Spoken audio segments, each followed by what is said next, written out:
Sénégal, bonjour. Au menu de l'information de Tribune Quotidienne, une actualité de l'heure. À l'heure actuelle, on peut lire, contrôlé par le président, l'indépendance de la justice en question. À la question de savoir, s'il ne s'agit pas, alors là, pas du tout, d'un sujet au contour de Goloboui Bodomamfi, de Djinabouy Saché de Rinfe et de Kadiabouy Lek Mafé. Pour l'instant, retenons ce qu'il y a le retenir autour de l'indépendance de la justice, d'après Tribune Quotidienne, à savoir des délinquants aux arrêts, des criminels en liberté. Et c'est en toute liberté que le journal du groupe des médias cherche à savoir, histoire de faire savoir, mais à quand la réforme du Conseil supérieur de la magistrature. Bon, magistral est l'autre point évoqué par Tribune Quotidienne, à savoir entre la plume qui est serve et la parole qui est libre. Et c'est en toute liberté que Tribune Quotidienne révèle dialogue national. Ainsi démarre la réforme polémique. Réforme polémique quand tu nous tiens. Et c'est Vox Populi qui tient à indiquer à sa une, à justice, première réunion hier au CICAD, le directoire déblaye le terrain. En terrain conquis, les participants au dialogue ne le seront pas. Alors là, pas du tout. Au regard de ce que renseigne Vox Populi ce matin. Le journal de retenir et faire retenir 9 thématiques à l'ordre du jour. Ce jour, il conviendrait de souligner ce qu'il y a de souligner autour justement des assises de la justice. D'après Vox Populi, comprenez, le professeur titulaire de Cher Babacar Gueye avait autour de lui le ministre de la Justice, le DIRCAP du président, le rapporteur, les présidents, vice-présidents, rapporteurs de commission et les membres de la commission scientifique. Et plus que science sans conscience n'est que rude de l'âme. Soulignons en tout cas qu'ils ont discuté de l'organisation et l'animation scientifique des assises de la justice. Bon, dialogue national sur la justice quand tu nous tiens. Et c'est le point actuel qui tient. T'as renseigné également assises nationales et CNRI en guise de menu frétin ou pas. Retenons en tout cas d'après le point actuel qu'après les assises nationales, le rapport de la CNRI et la modernisation de la justice, quelle nouveauté pour ce dialogue. Bon, assises du temple de Thémis au menu de l'actualité du quotidien, le quotidien. Le journal en tout cas indiqué réforme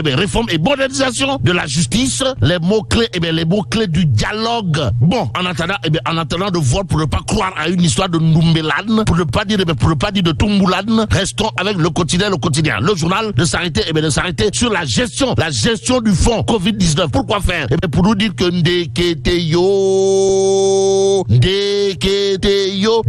du côté du ministère de la Justice, ce n'est pas à l'ordre du jour. Alors là, pas du tout à l'ordre du jour. Du tout à l'ordre du jour. Vous le déconnez? Wallahi talaï. Bon, la chancellerie ne se presse pas. Informe en tout cas le quotidien.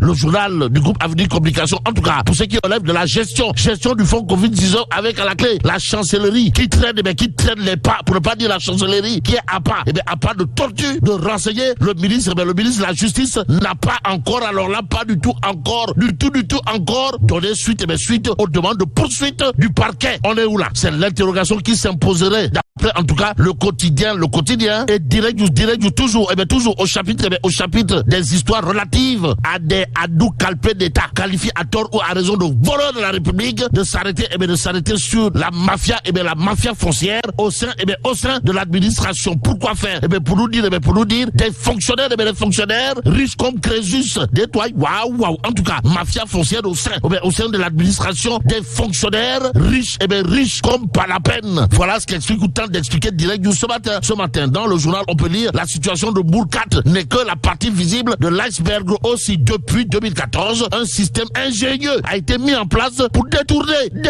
des lots distraits de titres fonciers de l'État. Et en l'État, Direct News renseigne, ce système a permis au syndicat des impôts et domaines de disposer de 2 hectares sur la bande de Filao à Malibu, au lotissement dit Baba Cham, 4 hectares à Wakina Nimzat, 100 sans le moindre équipement et en violation flagrante du code, du code de l'urbanisme, s'il vous plaît. 5 hectares pour Kohamak, coopérative du cadastre, toujours à Wakinani, explique direct du qui ajoute qu'à Gadaï, partie Yomel Nord, 5,58 hectares, que se sont tapés, les fonctionnaires, de l'administration. Bon, les mesures conservatoires prises sur le littoral et sur plusieurs autres sites risquent cependant de nuire aux droits légitimes de particuliers et d'hommes d'affaires ayant, bien entendu, acquis des hectares de terre légalement. Renseigne toujours Direct News. Que retenir d'autre d'après le journal piloté par le Lion de Guécor? Comprenez pas Diogoy Faye, sinon ces mesures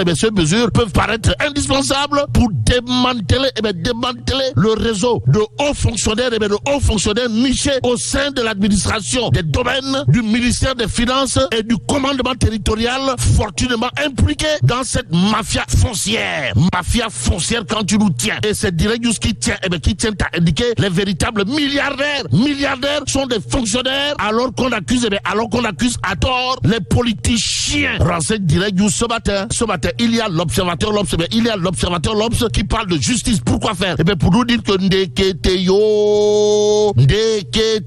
celui qui semble passer de héros à zéro, c'est Dorogay. En tout cas, Dorogay, les détails de son arrestation. D'après, en tout cas, l'observateur L'Obs, le journal de parler de la plainte de Zakilou Lasso pour escroquerie foncière. Encore escroquerie foncière portant sur plus d'1 milliard. Et ce qu'il a l'air de prendre pour argent comptant dans cette histoire d'arrestation de Dorogay pour escroquerie foncière portant sur plus d'1 milliard. D'après toujours l'observateur L'Obs, l'homme d'affaires cite Macky Sall dans la transaction et s'engage à faire une avance de 500 millions de francs CFA. Détoile. Waouh. En tout cas, libération pour sa part d'indiquer Dorogay cueilli hier et placé en garde à vue à la SR. Et là, 1,2 milliard empoché pour des baux en toc. Y a-t-il lieu de dire ski ou tchei? Bon, interpellé au Teroubi et conduit à la SR. Dorogay a été placé en garde à vue après son audition, informe Libération. Le journal d'ajouter face aux gendarmes, le PDG Dorogay se défausse sur Macky Sall, qui lui avait octroyé les baux incriminés sur le site de l'ancien aéroport afin qu'il les vende pour financer certaines missions secrètes qui lui étaient assignées.